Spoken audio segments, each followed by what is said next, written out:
Hey guys, how's it going? Hope you're doing well. My name is Crown, and today I'm going to read you some very interesting stories that I hope that you're gonna love. And now, without further ado, let's go!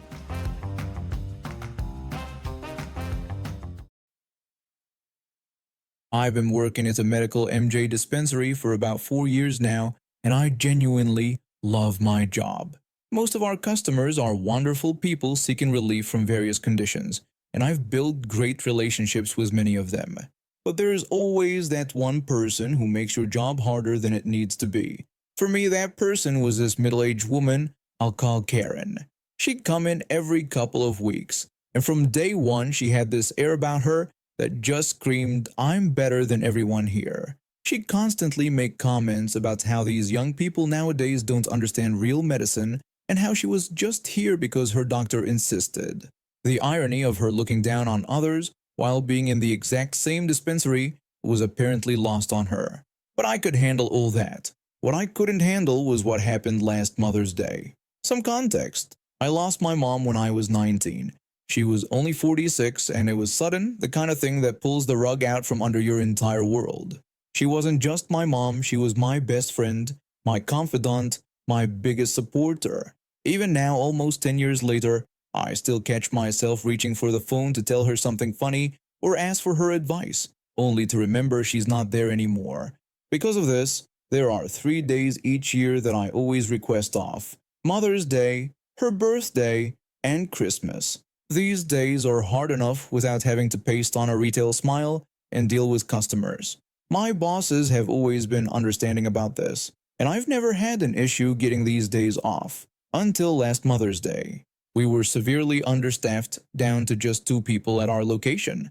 My manager, who's a mom herself, wanted to spend the day with her kids. How could I say no? So I took the shift, telling myself I'd visit Mom's grave after work instead. The day was going okay until Karen and her husband came in. She was in an unusually chatty mood, which should have been my first warning sign. She started by expressing fake sympathy about me working on Mother's Day. When I explained we were short-staffed, she immediately asked if I'd at least be calling my mom later. I tried to shut down the conversation by simply saying no, I wouldn't be doing that. But Karen, being Karen, just had to push. She demanded to know what I meant by not calling my mom on Mother's Day. I tried to politely tell her I'd rather not discuss it, but she wouldn't let up. She started lecturing me about how young people these days have no respect for family, asking if I'd even bought a card, and going on about how heartbroken my poor mother must be. Her husband was starting to look uncomfortable, but she kept going. She got even more worked up, telling me she couldn't believe how selfish I was being. She bragged about how her daughter calls her 3 times a day, then had the audacity to suggest she should call my mother herself to tell her what an ungrateful child she had raised. My hands were shaking as I tried to process their order. I could feel the tears building up, but I was determined not to cry in front of this woman. But she just wouldn't stop. She started commenting on how I couldn't even look her in the eye, saying my mother must be so disappointed in me, and suggesting that my mom was probably sitting by the phone right then, wondering why her daughter didn't love her enough to call. That was it. Something in me snapped.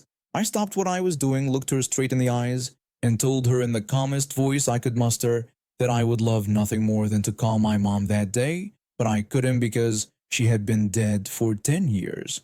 I suggested that unless she knew how to conduct a seance at the dispensary, she should stop telling me what a terrible daughter I was. The silence that followed was deafening. Karen's face went through about 5 different shades of white. Her husband looked like he wanted the ground to swallow him whole. Karen tried to stammer out some kind of response, but I just coldly told her their total. They paid in complete silence. When they were leaving, I overheard her husband scolding her, telling her that he had warned her to stop, but she never listens. They never came back to our dispensary again. Last I heard, she tried to complain to management about how I made her feel uncomfortable, but my manager, who had lost her own father recently, told her perhaps she should reflect on why being confronted with the consequences of her assumptions made her uncomfortable. If someone's going to make assumptions about your life, they better be ready to handle the truth no matter how uncomfortable it makes them. I've always been proud of my garden. After retiring from 30 years of teaching high school biology, I decided to dedicate my time to creating the perfect little ecosystem in my front yard. 3 years of careful planning, planting, and nurturing turned it into something special, a mix of native flowers, vegetables, and herbs that attracted butterflies and hummingbirds. My next-door neighbors were equally passionate about their gardens, and our street had become something of a local attraction during spring and summer. That was until our neighbor from across the street decided she needed to become a YouTube star. She moved in about 6 months ago, and from day one she made it clear she was different from the rest of us. She'd constantly brag about her social media following, though none of us had ever heard of her. Every conversation somehow turned into how she was building her brand and how we should feel lucky to live next to a future celebrity. One morning I was tending to my tomatoes when I heard her shouting from her driveway. She was yelling at everyone to move their cars off the street immediately, claiming she had an important video shoot happening in 30 minutes. I looked up to see her waving her arms frantically at everyone's houses. My retired military neighbor from 2 doors down walked out to see what the commotion was about. When he asked what was going on, Karen announced that she was filming a grand entrance for her YouTube channel and had hired a helicopter to land right on our street. She bragged about how epic it would be and how her followers would love it. When I questioned her about landing a helicopter on our residential street, she dismissed my concerns, telling me it was obvious and demanding to know how else she was supposed to make an entrance that would go viral. She just kept insisting we move our cars. We all thought she was joking. No sane person would try to land a helicopter in a suburban street. But 20 minutes later, we heard the unmistakable sound of rotor blades approaching. People started coming out of their houses in disbelief. My retired neighbor exclaimed that this was insane and had to be illegal. Karen was standing in the middle of the street filming herself with her phone on a stick, wearing what looked like a formal gown at 10 a.m. The helicopter was getting closer and the wind was already starting to whip around us. I tried to tell her she needed to stop this right away, but she just told me to go inside if I was scared, insisting that this was happening and none of us were going to ruin her moment. The helicopter was now directly above our street, and that's when the nightmare began. The downdraft from the rotors was intense, far more powerful than Karen had apparently anticipated. Our carefully tended gardens were being torn apart. Flowers were ripped from the ground, mulch was flying everywhere, and my vegetable beds were being shredded. Karen kept filming, oblivious to the destruction, as the helicopter attempted to land. The pilot must have realized this was a terrible idea because they quickly aborted the landing and flew away, but the damage was already done. Our gardens, 3 houses worth of years of work, were completely destroyed. Karen's response? She went into a rage about how unacceptable this was, complaining about how much she had paid and how her followers were expecting something amazing. My retired military neighbor, who turned out to have experience with aircraft regulations, had already called the Federal Aviation Administration. Within an hour, police and FAA investigators were on our street. Turns out, you can't just land a helicopter in a residential area without permits and proper clearance. Who knew, right? The investigation revealed that Karen had lied to the helicopter charter company, telling them she had all the necessary permits and that this was for a properly authorized film shoot. She had even forged some documents, which made everything so much worse for her.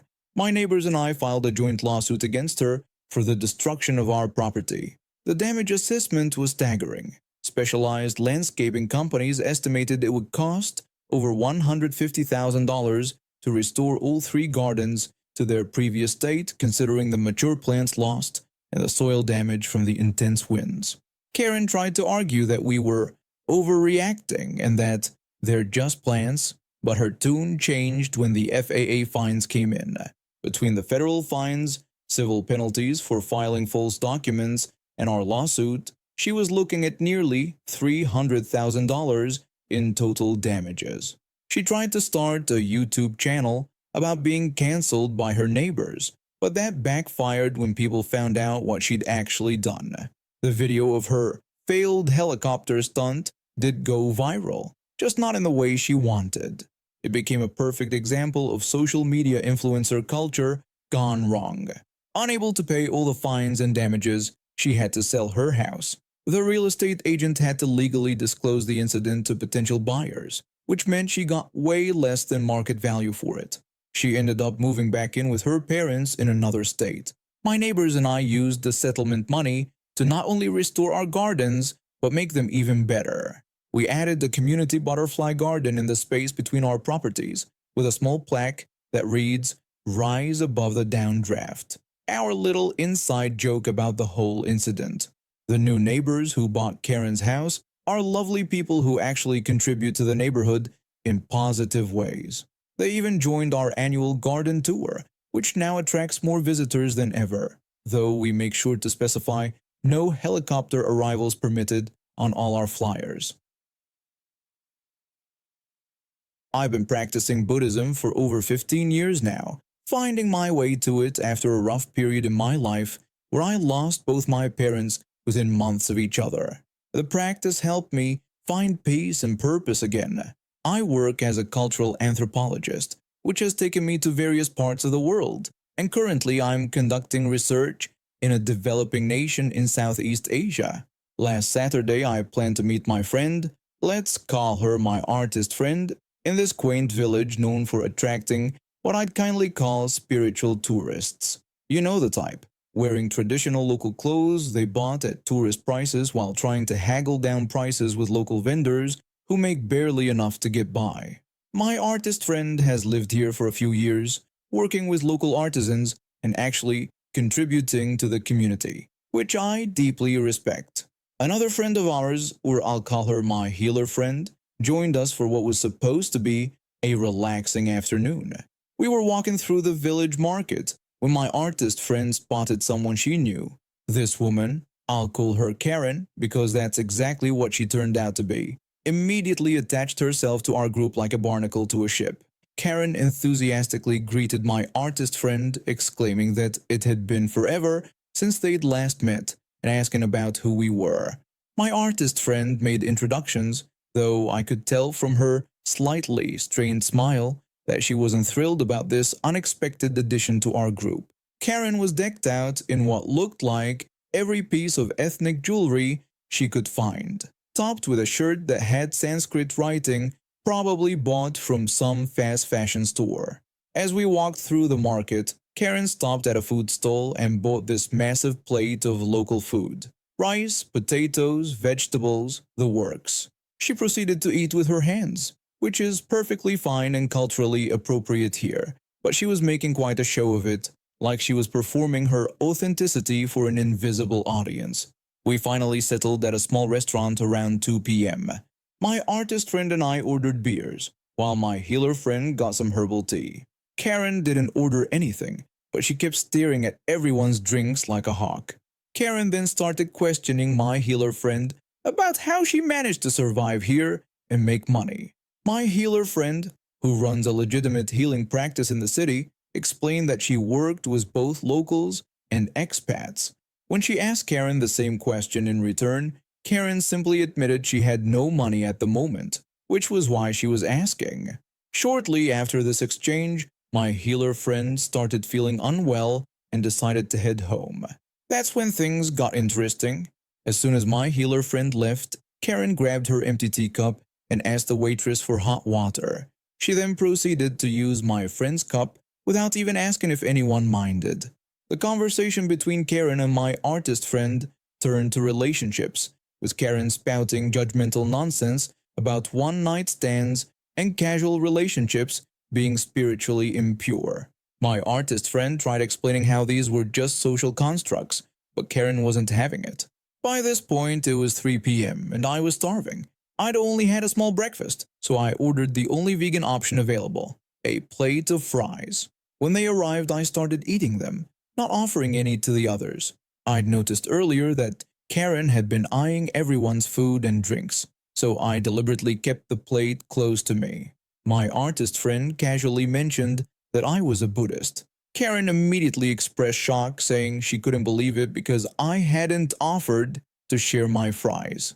She declared that this was selfish explaining that she was also a Buddhist and that Buddhists were supposed to share everything.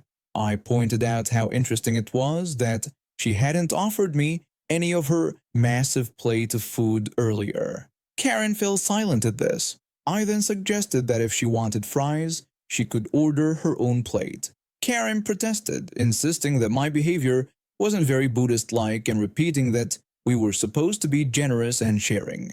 I responded by explaining that I was a Buddhist, not the Buddha himself, and suggested we discuss the concept of non-attachment, being attached to other people's food or to judgmental views about others' personal lives.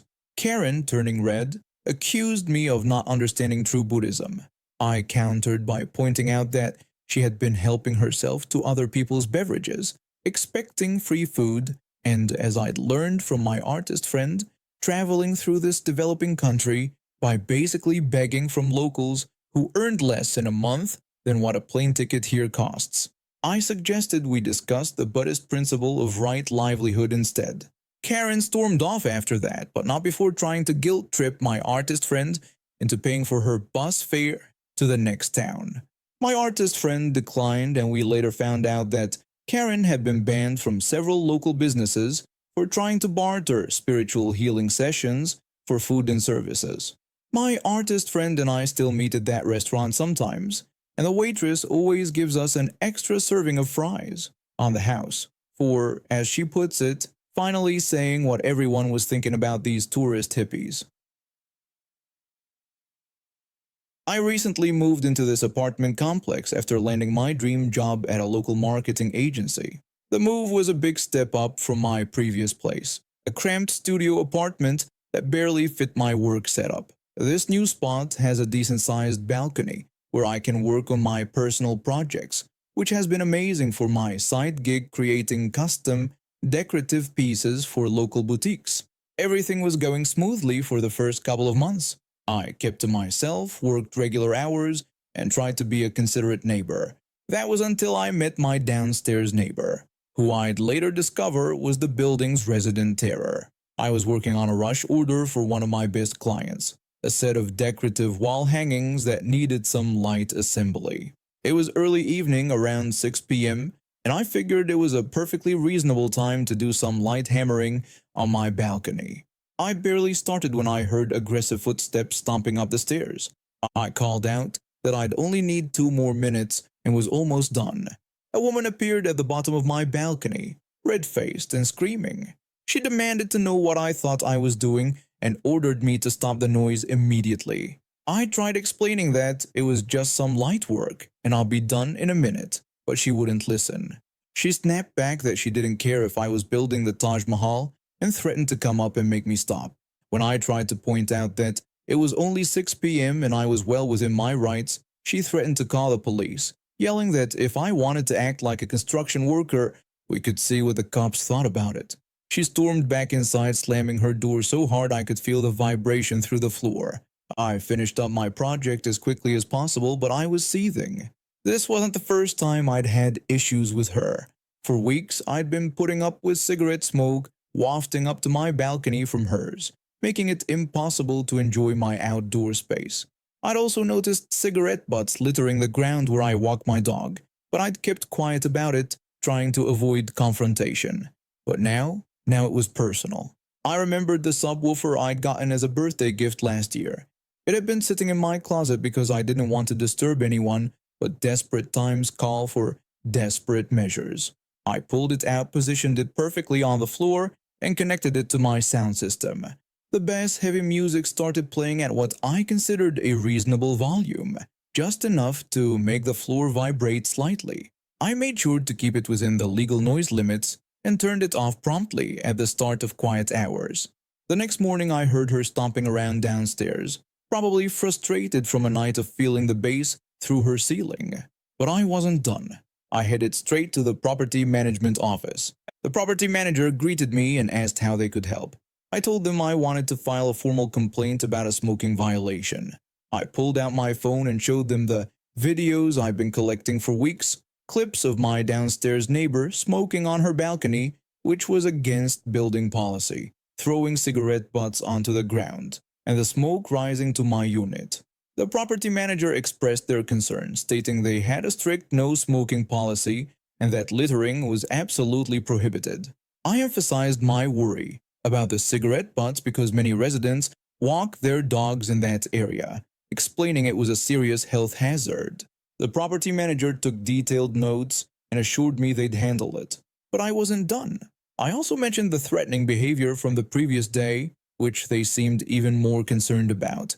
They told me that threatening violence against another resident was grounds for immediate lease review and assured me they would address this right away.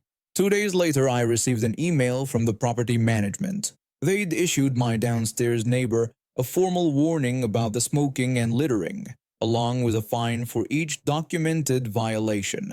They also told her that any further threats would result in immediate lease termination. They installed security cameras in the common areas where she'd been dumping her cigarette butts, and she received additional fines when she was caught continuing to do it. I heard she's been given 30 days to either comply with all building policies or find new housing. I still play my bass heavy music occasionally, but now it's just because I enjoy it. And I make sure to stop well before quiet hours, of course. My balcony crafting continues undisturbed, and somehow the air around my building seems much clearer these days. And now we have reached the end of today's stories. Thank you for watching, and see you next time.